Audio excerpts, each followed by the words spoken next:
These are Sanskrit hymns for sure. But this is not in India. This is inside the Gokokuji temple in Kyoto, Japan. These monks are Zen Buddhists, but their culture represents a forgotten period. A time capsule when Hinduism comfortably coexisted with Buddhism. And it is very much alive in 21st century Japan. Very interestingly, more than 80% of Japanese gods are originally Indian gods.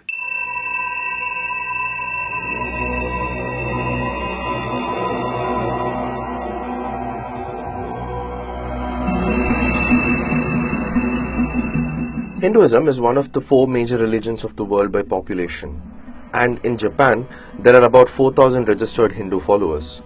These are mostly immigrants who first started integrating into Japanese society from the late 19th century.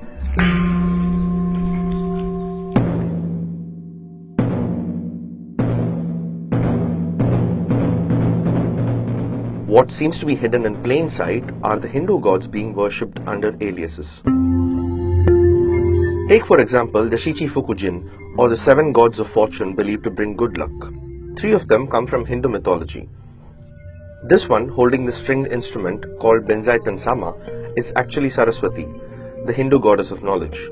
Always surrounded by water in Japanese culture, she is the patron saint of the arts.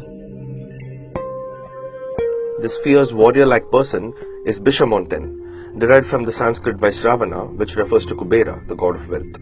In Japan though, he brings good fortune during war and battle.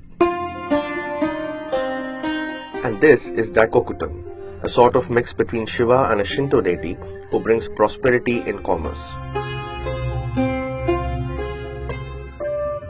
That's not all.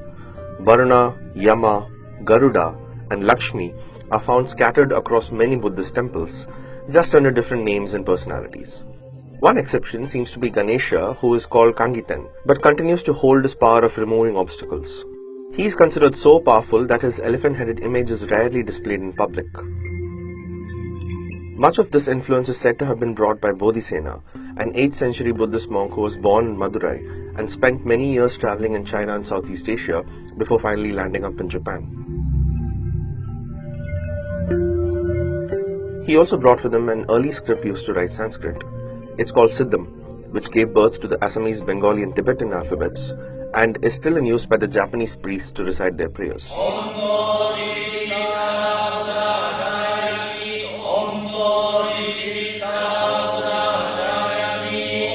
Another important source of religious interpretation for them was the Golden Light Sutra, originally written in Sanskrit and subsequently translated into Chinese and Japanese.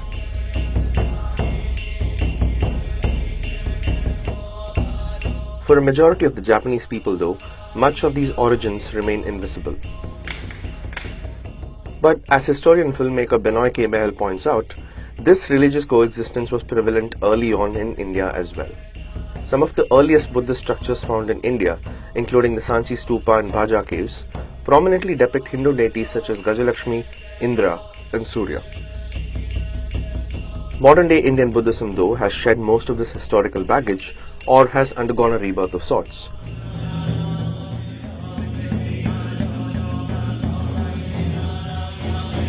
Across the seas in the east, a shred of its past continues to exist.